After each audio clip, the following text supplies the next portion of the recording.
Menyaksikan acara. Taunya Kak Pairus jadi bintang utama. Hai para hadirin yang sangat berbahagia. Jawablah salam dari kami dengan semangat membara. Assalamualaikum warahmatullahi wabarakatuh.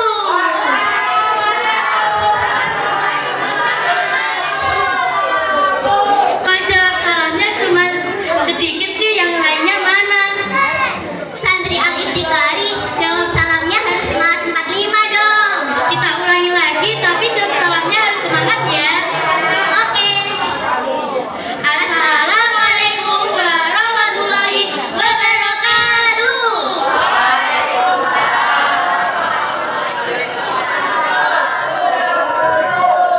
Santri Putri, Santri Putra, oh sudah siap belum dengan cerita nuzul Quran dari kami?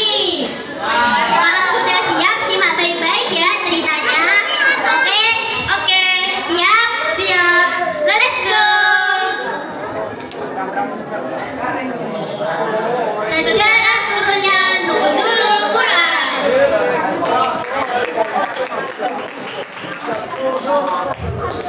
Pada sebuah puncak gunung yang bernama Jabal Nur, ada sebuah gua kecil yang bernama Gua Hiro.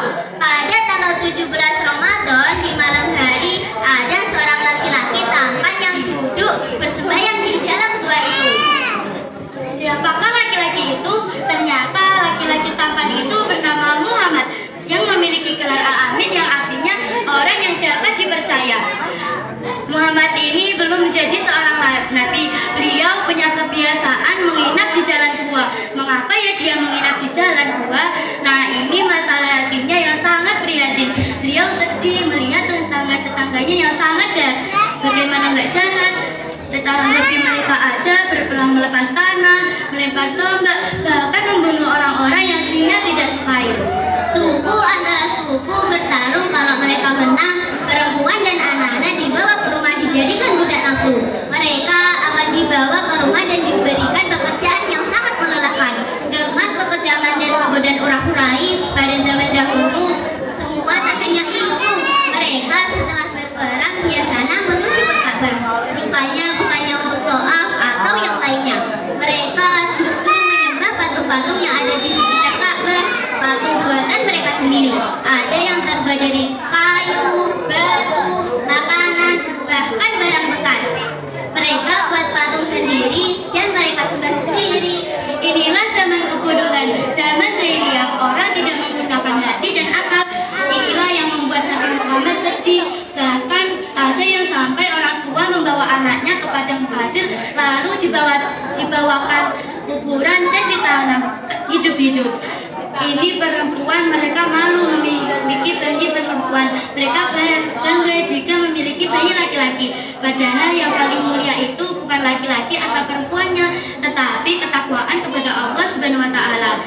Yang malam itu Nabi Muhammad SAW sering bertunggu membaca kalimat-kalimat yang mulia untuk memuji Allah Subhanahu wa Ta'ala. Hatinya yang sangat susah itu dia obati dengan mendekatkan diri kepada Allah. Tanpa disangka, lelaki gagah itu dikejutkan dengan kedatangan seorang tamu yang meluncur dari langit. Ini dia adalah malaikat Jibril yang mewujudkan diri menjadi seorang laki-laki yang gagah dan berbadan bersih. Tetapi meskipun tampan dan berbadan bersih, karena kedatangannya tiba-tiba Nabi takut. Karena ini pertama kali jumpa Nabi. Karena ketakutan Nabi kaget, tiba-tiba makhluk ini menjadikan Nabi semakin kaget. Karena makhluk ini mendekatkan, kemudian mengucapkan beberapa kata itu. Bacalah. Nabi yang masih ketakutan dan bingung mengucapkan, "Aku tidak bisa membaca." Sambut dengan bukannya ia berhenti dan atau takut. Dia malah semakin mendekat. Lagi dan lagi Nabi Muhammad pun tetap menjawabnya, "Aku tidak bisa membaca." Jawab Nabi dengan keringat dingin menetes karena takut. Berdetuk keras jantung. Nabi Muhammad pun mundur hingga punggungnya menempel pada dinding gua yang kecil itu. Bukannya pergi, malaikat Jibril itu mendekat dan memeluk erat Nabi Muhammad sembari membaca surat Al-Alaq ayat 1-5. Nabi Muhammad dituntut untuk membacanya. Apa bunyinya? Iqra. Surat Al-Alaq ayat 1 sampai 5. A'udzu billahi minasyaitonir rajim. Bismillahirrahmanirrahim. Iqra bismi rabbikal ladzi khalaq. Khalaqal insana min 'alaq. Iqra wa rabbukal akram. Alladzi 'allama bil qalam. 'allamal insana ma lam ya'lam. Nabi Muhammad dalam pelukan Jibril meriuhkan ayat demi ayat sehingga ia hafal. Badan pun lemas tapi lega rasanya. Jibril pun menghilang. Dia pun meninggalkan Nabi Muhammad SAW. Nabi Muhammad yang tampan dan gagah tadi tampak seperti orang yang sangat ketakutan. Ia dituruni di Gua Hira lalu diturunkan dari Jabal Nur menuju ke kota Mekah. Padahal zaman dahulu itu mungkin belum ada tangganya. Batunya aja tajam-tajam. Hasilnya tajam lembut dapat melukai kaki beliau. Mungkin terluka, terguling karena ketakutan. Beliau terburu-buru sampai rumah lalu mengetuk pintu Khadijah. Buka pintunya Khadijah. Khadijah pun membuka pintu. Melihat suaminya dengan keadaan kedinginan, kemudian ia mengatakan, "Selimuti aku Khadijah, selimuti aku." Dipapalan Nabi Muhammad dibalikan dan diselimuti dengan selimut yang tebal. Lalu dengan sabar, dengan kasih sayang, Khadijah mendengar apa yang terjadi yang membuat Nabi ketakutan setelah mendengar kisahnya. Nabi sudah tertidur. Buru-buru ia ke rumah menemui pamannya, seorang pendeta Nasari. "Paman, peristiwa apa telah datang kepada suamiku? Apa Khadijah? Coba ceritakan padaku. Tadi suamiku buru-buru pulang, terus dia mengetuk pintu, lalu meminta diselimutin karena kedinginan. Aku lihat dia pucat sekali, Paman. Aku tanya apa yang telah terjadi, terus apa yang dia katakan. Ketika di Gua Hira mendadak ada makhluk asing yang mengajarkan beberapa kalimat-kalimat. Apa itu? Lalu Khadijah mengatakan kalimat-kalimat yang ada pada surah Al-Alaq ayat 1 sampai 5.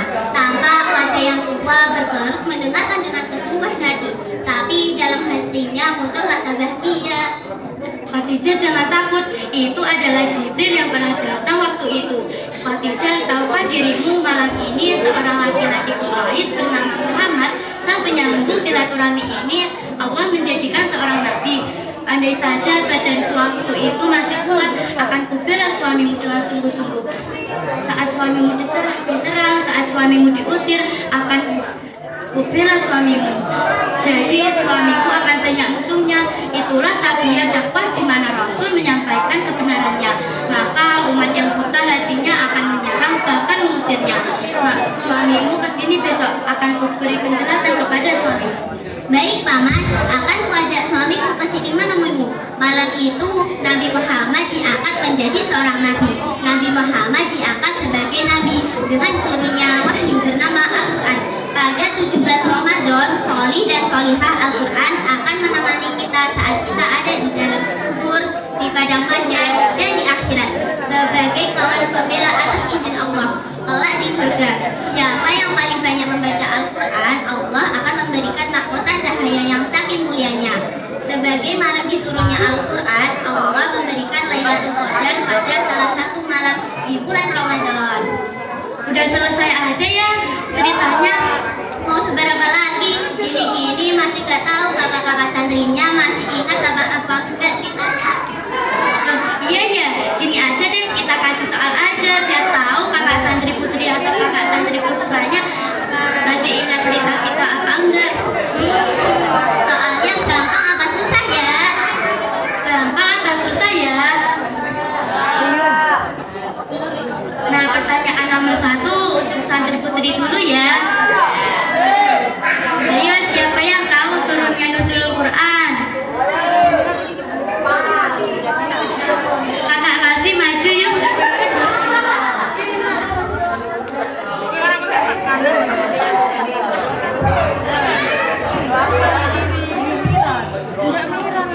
Peristiwa turunnya Al-Quran.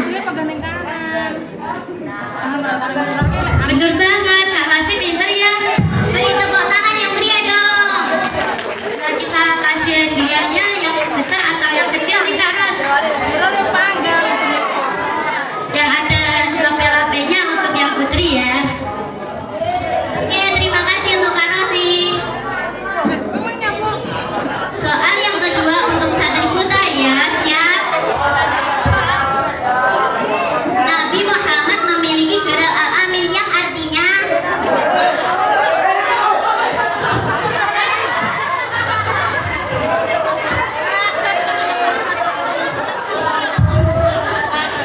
percaya. Betul apa salah nih Kak Jun? Betul dong.